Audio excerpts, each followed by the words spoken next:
hyvää tukemista. Joskus kun on vähän valoa, hämärää tai kädet tärisee jostain syystä, niin saattaa olla tosi vaikea saada tarkkoja kuvia. Silloin sä voit tukea sun kameraa, kännykkää johonkin sun vartaloon.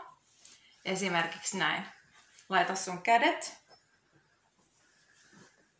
vartaloa vasten ja pidä kännykkää näin. Jos se ei ole mahdollista, vielä parempaa tukea, sä voit ottaa esimerkiksi ovenkarmista, jostain hyllystä, kaapista, seinästä, jostain. Siihen sä voit tosi hyvin tukea sun kännykän tai kameran. Kirkossa esimerkiksi kirkon penkki on tosi hyvä paikka.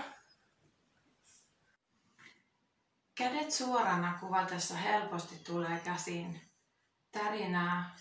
On parempi pitää kädet vartaloon vieressä. Sä saat tukea vartalosta.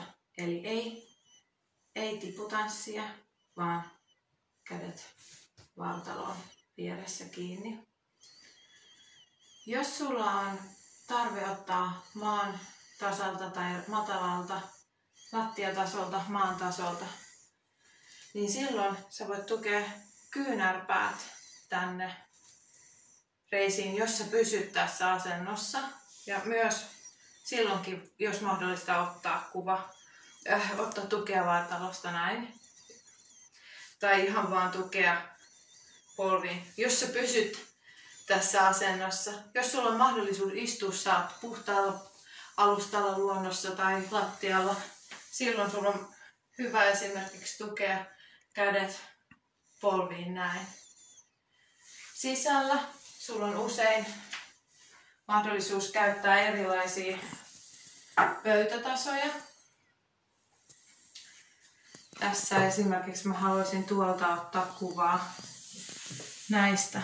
Nyt mulla olisi tosi tukeva. Mulla olisi sekä mun kyynärpäät, koko käsivarren mitta tässä. Tästä tulisi, mä saisin tosi hämärässäkin otettua kuvan. Näin. Sitten on erilaiset tuolit. Voisi olla korkeakin tuoli. Ja jälleen kerran hyllyt, ikkunalaudat.